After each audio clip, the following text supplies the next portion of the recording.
नमस्कार। एकता शान्ति र संस्कारको संवाहक कालिका एसडी र मध्य नेपालकै सर्वोत्कृष्ट रेडियो कालिका एफएम 95.2 को कार्यक्रम सिएमसी डाक्टरमा यहाँलाई हार्दिक स्वागत छ।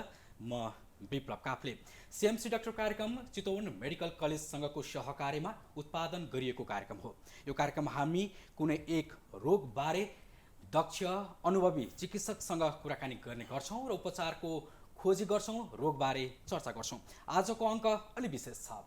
आजको अङ्कमा हामी क्यान्सर रोग र विकिरणको प्रभाव चुनौतीका विषयमा आजको अङ्कमा कुराकानी गर्दैछौँ। हामीसँग हुनुहुन्छ चितवन मेडिकल कलेजका radiation oncologist doctor Subhash Thakur. यहाँलाई कार्यक्रममा स्वागत छ। हस्, धन्यवाद।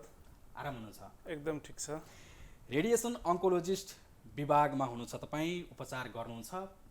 धेरैलाई एउटा यो रेडिएसन अर्थात् यो विकिरण शरीरमा प्रयोग गर्दाखेरि यसले हानि गर्छ, यसले असर गर्छ, डिएनए को त्यो क्षमतालाई नष्ट गर्छ, अनेकन भ्रम, समस्या र आशंकाहरू छन्। यो बारेमा सुरुमा प्रस्ताइदिनुहोस् न। सबभन्दा पहिला यहाँ सुनिरहनुभएका सम्पूर्ण श्रोताहरूलाई मेरो नमस्कार। म radiation oncologist doctor Subhash Thakur र यो हजुरले विकिरणको प्रभावहरू भन्नुभयो। योभन्दा पहिला क्यान्सरमा गरिने उपचारको प्रविधि के हुन्छन् त, र त्यो मध्ये विकिरण एउटा प्रविधि हो भन्न म चाहन्छु। हामीले मुख्यतः तीनवटा तरिकाले उपचार गर्छौँ क्यान्सरको। एउटा भयो सर्जरी, शल्यक्रिया, किमोथेरापी र रेडिएसन यानि कि विकिरण। अब हामीले विकिरण गर्दा विकिरणको मेन सिद्धान्त के हुन्छ भने यसले क्यान्सर सेलहरूलाई मार्छ, सँगसँगै नर्मल सेलहरू जुन हुन्छन् तिनीहरूलाई पनि मार्छन्। तर त्यहाँ के विशेष कुरा हुन्छ भने नर्मल सेलहरू तपाईँको रिकभर गर्छन्, तर क्यान्सर सेलहरू रिकभर गर्दैनन्, तिनीहरू मर्छन्। र यसरी हामी विकिरण प्रयोग गरेर क्यान्सरबाट, धेरै क्यान्सरहरूबाट मुक्त हुन सक्छौँ। यो इबिआरआई र ब्राकिथेरापी, यो हजुर कुन चाहिँ राम्रो हो? होइन, यस्तो हो, राम्रो नराम्रो भन्ने छैन होइन। इबिआरटी भने यो हामीले विकिरण दिने दुईवटा प्रमुख तरिका हुन्छन्। हेर्नुहोस्, एउटा हजुर एक्ज्याक्टली, एउटा हामीले बाहिरबाट दिन्छौँ, त्यसलाई हामी एक्सटर्नल बिम रेडियोथेरापी भन्छौँ, त्यो भनेको इबिआरटी हो। अनि अर्को चाहिँ शरीरको भित्र हामीले एप्लिकेटर, शरीरको भित्र यन्त्र राखेर हामीले रेडिएसन दिन्छौँ, त्यसलाई हामी ब्रेकिथेरापी भन्छौँ। अब यो दुईटै मोडेलिटी अलग अलग रोगहरूमा प्रयोग हुन्छ, अलग अलग तरिकाले प्रयोग हुन्छ। यो राम्रो नराम्रो होइन, दुईटै चाहिन्छ क्यान्सरको उपचार गर्दा। अब इक्जाम्पलको लागि म भन्छु, पाठेघरको क्यान्सर नेपालमा कमन छ, हेर्नुहोस् होइन, एकदमै कमन छ। अनि यसको उपचार गर्दा पहिला हामी इबिआरटीबाट रेडिएसन दिन्छौँ, विकिरण दिन्छौँ। त्यो सकेपछि 2 हप्ता 3 हप्तापछि हामीले भित्री प्रविधि यानि कि ब्रेकिथेरापीबाट विकिरण दिन्छौँ। भन्न खोजेको एक अर्काको पूरक हो यिनीहरू, त्यस्तो कम्पिटिटर होइन। क्यान्सर उपचारमा झन्डै 50-60% बिरामीहरूलाई हजुर यो रेडिएसन विधिबाट नै उपचार गर्नुपर्ने हुन्छ। शल्यक्रिया, केमोथेरापी वा रेडिएसन। तर 50% बिरामीलाई त रेडिएसन विधि प्रयोग गर्नुपर्ने भयो। यो हिसाबले हेर्दाखेरि निरन्तर फलोअपमा आइरहनु पर्ने, हप्ताको चाहिँ सेड्युल बनाउनु पर्ने, यो बारेमा थोरै प्रस्ताइदिनुहोस् न। हजुर एकदमै।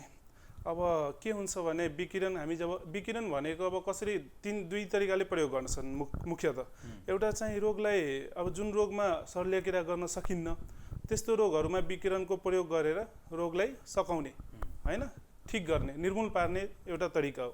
अर्को कुरो के हो भने अब अलि फैलिसकेको छ रोग, निर्मूल पार्न सकिँदैन भनेपछि त्यसमा हामीले बिरामीको, जुन बिरामीले दुःख भोगिरहेको छ आफ्नो रोगले गर्दा, त्यो दुःख र पीडालाई रेडिएसनले कम गर्छ। त्यसलाई पेलिएटिभ थेरापी भन्छौँ, पेलिएसन भन्छौँ होइन।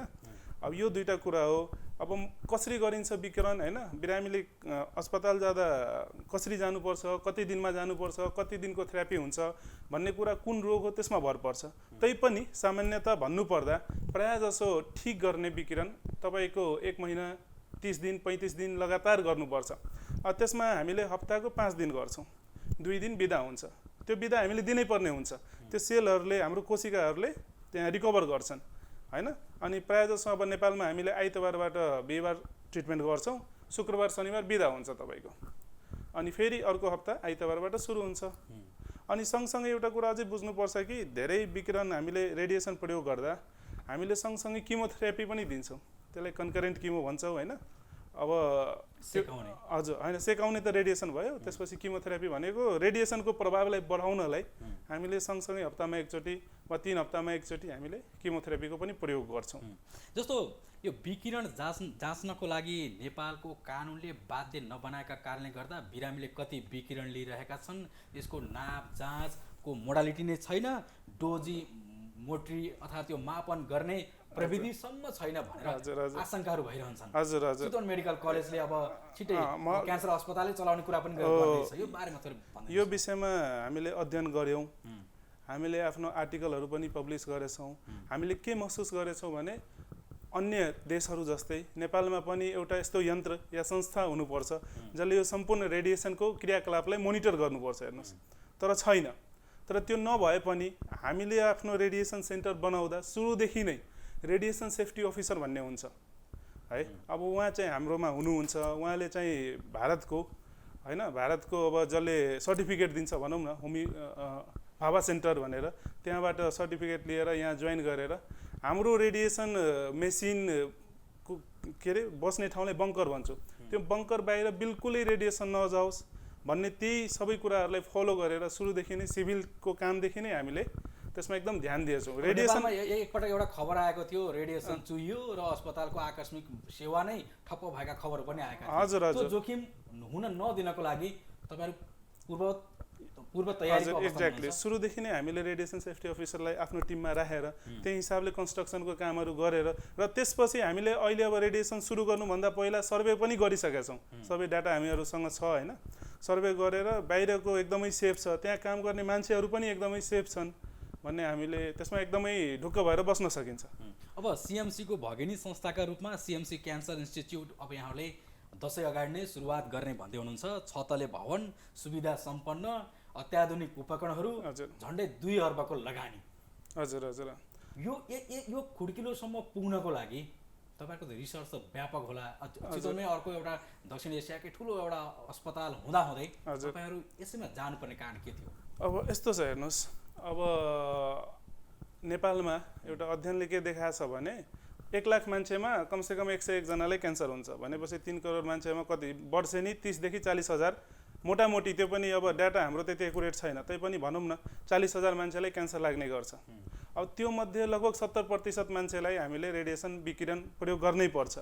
अनि एउटा IAEA भन्ने संस्था छ होइन, रेडिएसनको सबभन्दा ठुलो संस्था विश्वको, त्यसले त्यसको हिसाबले नेपालमा कमसेकम अब 2.5 मिलियनमा एउटा मेसिन भन्छ लिनेको होइन। अब हाम्रो पपुलेसनको हिसाबले कमसेकम 120-130वटा मेसिन हुनुपर्ने हो, तर अहिले हाम्रो देशमा भनौँ 10वटा पनि मेसिन छैन। हेर्नुहोस्, अनि तपाईँले अब हाम्रो जुन BP KMCH छ त्यसमा अब पेसेन्टको लोड कति धेरै छ, कति धेरै कुर्नुपर्ने हुन्छ, कुर्दा कुर्दै रोगको स्टेज चेन्ज पनि भएको हुन्छ। अब त्यो सबै हेर्दा अझै धेरै जरुरी छ हाम्रो।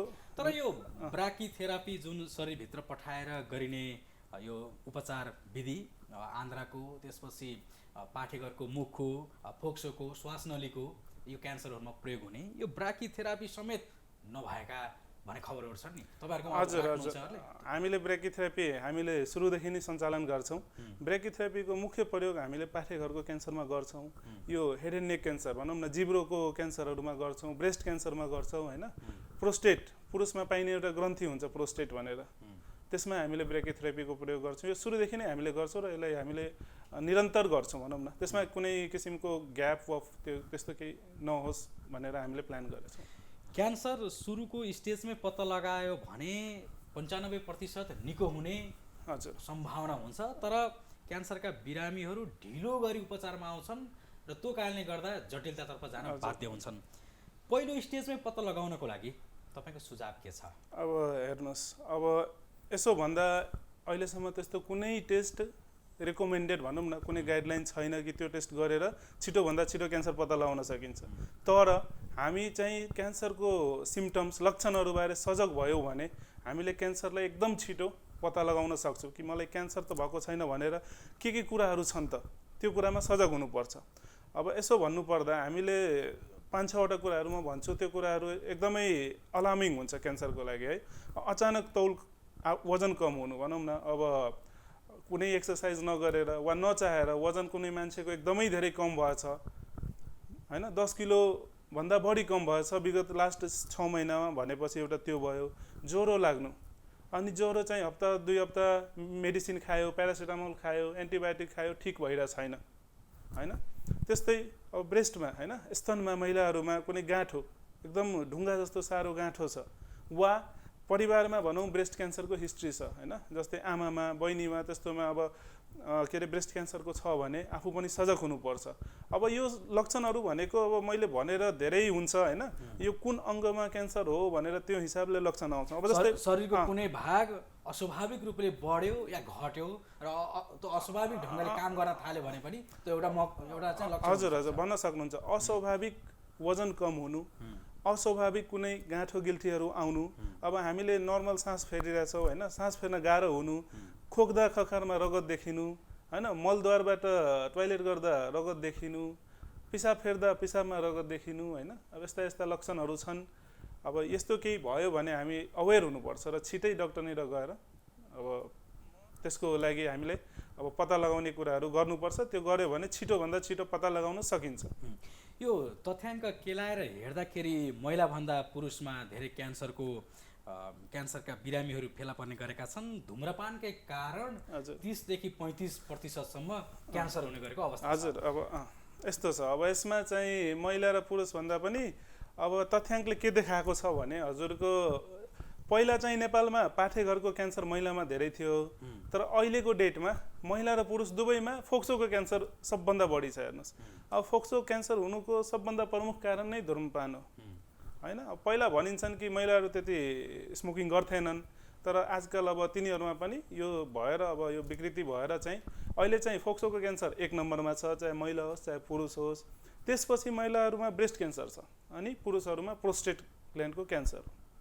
अब त्यही त अब धुम्रपान हैन हामीले गर्नै भएन हैन भने त्यसले त अब लङ क्यान्सर गराउँछ, तपाईँको फोक्सोको क्यान्सर गराउँछ। पुरुषमा पनि स्तन क्यान्सरको समस्याहरू त देखिन थालेका छन्। झट्ट सुन्दाखेरि अचम्म लाग्छ, तर चाहिँ यो वास्तविकता हो। एकदमै ठिक भन्नुभयो। स्तन क्यान्सर भनेको महिलामा मात्रै हुन्छ भन्ने छैन, पुरुषमा पनि हुन सक्छ। हेर्नुहोस्, तर पुरुषमा स्तन क्यान्सर धेरै रेयर हुन्छ, भनेको धेरै अब त्यति कमन हुँदैन जति महिलामा हुन्छ। तैपनि पुरुषमा हुन सक्छ, नहुने कुरो चाहिँ छैन। त्यसमा पुरुषहरूले पनि अलिकति सजग हुनै पर्छ। कुनै गाँठोहरू छातीमा देख्यो भने तुरुन्त गएर देखाउनु पर्छ। यो पाठेघरको मुखको क्यान्सर, स्तन क्यान्सर महिलामा बढी देखिने क्यान्सर मध्ये पर्दछ। महिलामा यी क्यान्सरहरू चाहिँ किन बढिरहेका छन्? नियन्त्रण गर्न के गर्न सकिएला? हैन, अब यसमा अलिकति म हजुरलाई सच्याउँछु। पाठेघरको मुखको क्यान्सर भनेको सर्भाइकल क्यान्सर पहिला चाहिँ बढी कमन थियो। हेर्नुहोस्, किनभने पहिला चाहिँ रहनसहन हैन, सरसफाइ त्यति थिएन। अहिले अब महिलाहरू धेरै सजग हुँदैछन्। अब चाहिँ त्यो हाम्रो पिरियडको बेला सेनिटरी प्याड युज गर्ने हैन, अरू अब कारणहरू छ त्यसमा। हजुर, अन्य सङ्क्रमण हुने कुराहरूलाई एभोइड गरेर अहिले चाहिँ पाठेघरको मुखको क्यान्सर सहरी भागमा भनौँ न कम भइरहेको होला, तर अब गाउँतिर हैन, उता भित्री एरियाहरूतिर चाहिँ अब त्यहाँको अवस्था एक्ज्याक्टली हामीले थाहा पनि छैन। डाटा पनि नेपालमा त्यति राम्रो छैन। तैपनि अब जे डाटा आएछ त्यसमा चाहिँ अलिक कम भएको र फोक्सोको क्यान्सरले त्यसलाई ओभरटेक गरेको जस्तो देखिन्छ कि महिला पुरुष दुवैमा चाहिँ फोक्सो क्यान्सर। हजुर हजुर, एक्ज्याक्टली। यो भनेको धुम्रपानकै कारण, धुम्रपानको पोल्युसनको कारण हैन हो। अब क्यान्सर रोगबाट बच्नको लागि गर्नुपर्ने सावधानी, जीवनशैली सुधारका कुरा, यो प्राय सबै रोगहरूमा एउटै हो।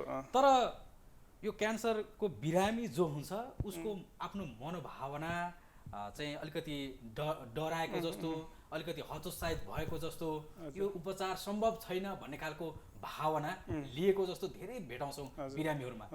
मनोबल बढाउनको लागि के गर्नुहुन्छ? यस्तो छ, अब सबभन्दा पहिला कुरा हामीले के बुझ्नुपर्छ भने अब पहिला जस्तो अवस्था छैन अहिले। हेर्नुहोस्, आजभन्दा 5 साल 10 साल हैन, 5 साल पहिला भनौँ र अहिलेको अवस्थामा धेरै कुरा फरक छ।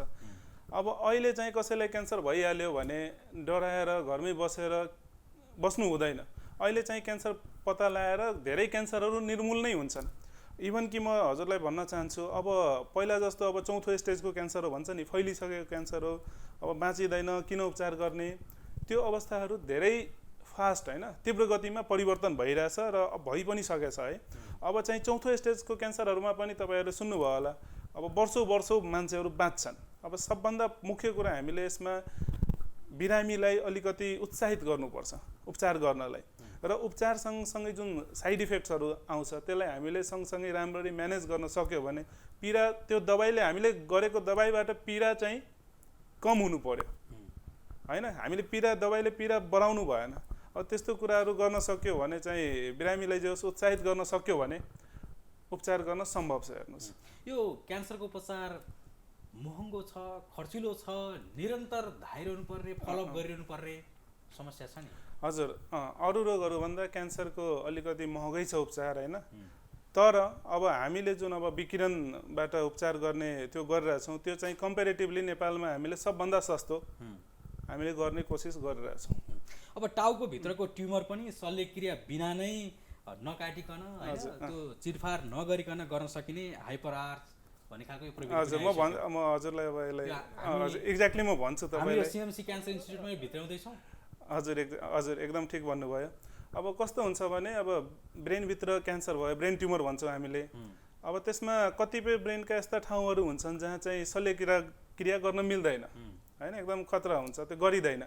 अब त्यस्तो ठाउँहरूमा भनौँ अब रेडिएसनको प्रयोग गरेर हामीले बिना अपरेसनको होइन त्यो ट्युमरलाई हामीले सिटी स्क्यान गरेर एमआरआई गरेर त्यसलाई टार्गेट गरेर त्यसलाई हामीले रेडिएसनले हिट गर्न सक्छौँ, इभन कि त्यसलाई निर्मूल पार्न सक्छौँ। हेर्नुहोस् अब प्रविधि त्यति राम्रो भइसकेछन्।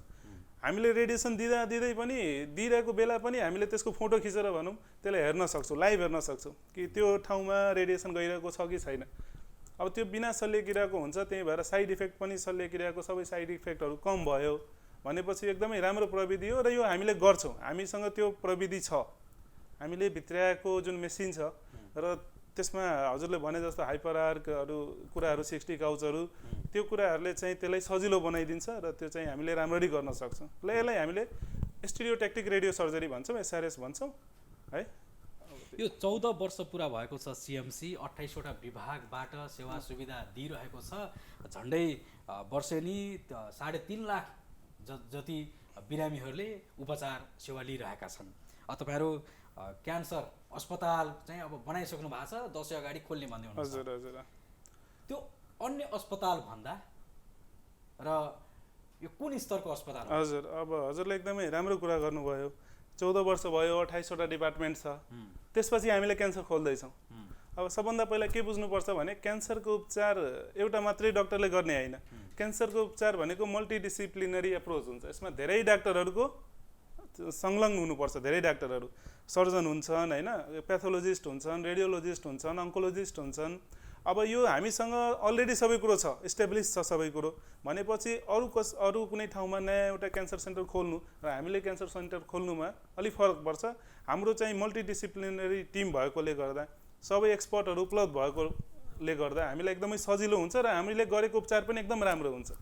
त्यसरी गर्दा एउटा ट्रेन्ड के देखिएको छ भने सर्ने रोगभन्दा नसर्ने रोगहरूको दर बढ्दो अवस्थामा देखिन्छ। हजुर हजुर। किन यस्तो भएको तपाईँको बुझाइ के छ? अब त्यो नसर्ने रोगमा क्यान्सर पनि एउटा भयो। अब यो किन भएको भने अब पहिला चाहिँ मान्छेहरू एक्टिभ थिए, फिजिकल एक्टिभिटीहरू धेरै गर्थे होइन, पहिलाको लाइफस्टाइल अलि भनौँ न कम्पेरिटिभली अहिले भन्दा हेल्दी थियो। अहिले चाहिँ मान्छेहरू अब मोबाइल इन्टरनेटको जमाना छ, कामहरू पनि सजिलो भएछ, फिजिकल एक्टिभिटी कम भएको छ। एउटा सबभन्दा मुख्य कारण त्यो फिजिकल एक्टिभिटी, एक्सर्साइज, व्यायाम होइन, कसरतहरू मान्छेहरूले कम गरिरहेछन्। त्यसले गर्दा अब सबै अब रोगहरू, ब्लड प्रेसरको रोग, यो डायबिटिज भयो होइन, सुगर, चिनीको रोग, यो सबै बढ्दै गइरहेछ। अनि यो एक्सर्साइज कम गर्नुले हाम्रो क्यान्सरको रोगलाई पनि बढाउँछ। हेर्नुहोस् है। त्यसपछि अर्को कुरा अब लाइफस्टाइलको कुराहरू छन्। लाइफस्टाइलमा पहिलाभन्दा अहिले धेरै परिवर्तन भइसकेको छ। अब मेनली चाहिँ अब मान्छेहरूले के अरे अल्कोहल खाने होइन, रक्सी खाने, चुरोट खाने, अब त्यस्तै धेरै किसिमका अब विकृतिहरूमा परेर अब यो नन कम्युनिकेबल डिजिजहरू संसारमा बढिरहेछ। हेर्नुहोस् त्यसमध्ये क्यान्सर पनि एउटा हो। एउटा चर्चा धेरै लामो समयदेखि चलेको पाइन्छ चितवनमा। चितवन मेडिकल सिटी हो, सिटी बनाउनु पर्छ, लबिङ हुन्छन्, चर्चा हुन्छन्, बहस हुन्छन्। तपाईँलाई के लाग्छ विगतमा चितवनको यो अस्पतालहरूले दिएको सेवा सुविधा र बिरामीको विश्वसनीयता अस्पतालप्रतिको बढेको पाउनु भएको छ? मेडिकल सिटी चितवन सम्भव छ? अब सबभन्दा पहिला म क्यान्सर रोग सम्बन्धी डाक्टर भएकोले म क्यान्सरको रिलेटेड चितवनमा कुरा गर्छु होइन। अब चितवन भनेको अब भरतपुरमा क्यान्सरको उपचार हुने नेपालको सबभन्दा ठुलो संस्था छ। त्यो हिसाबले अब सबैलाई थाहा भएको कुरा हो कि भरतपुरमा क्यान्सरको उपचार हुन्छ। तर के भयो भने भरतपुरमा जुन हामीले अहिले उपचार गरिरहेछौँ त्यो एकदमै अपर्याप्त छ। हेर्नुहोस्, त्यसले हाम्रो पेसेन्टको लोड धान्न सकिरहेको छैन है, र त्यसमा पनि धेरै कुराहरू नहुने कुराहरू छन् होइन। अब त्यसैलाई हामीले अब त्यही कारणले हामीले सिएमसीमा पनि खोल्नु पर्यो, र त्यसैलाई हामीले अझै गुणस्तरीय होइन आधुनिक प्रविधिहरूको अब एक्सपर्ट मेन पावरको युज गरेर क्यान्सरको उपचारलाई भरतपुरमा अझै धेरै राम्ररी गर्न सकिने माहौल बनाउँदैछौँ हामीले होइन। त्यो गर्न सकिन्छ, विश्वास पनि मान्छेहरूले गर्छन्। सबै रोगको उपचार चितवनमा सम्भव बनाउनु पर्छ। हजुर, एकदम। हस्, समय र संवादको लागि धेरै धेरै धन्यवाद। हस्, धन्यवाद, नमस्ते। सिएमसी डाक्टरमा आज हामीसँग कुराकानी गर्दै हुनुहुन्थ्यो चितवन मेडिकल कलेजका radiation oncologist doctor Subhash Thakur. उहाँसँग विकिरण, क्यान्सर रोग र सिएमसीले खोल्न लागेको क्यान्सर अस्पतालका बारेमा रहेर कुराकानी गऱ्यौँ। म विप्लव कापले पनि बिदा हुन्छु। नमस्कार।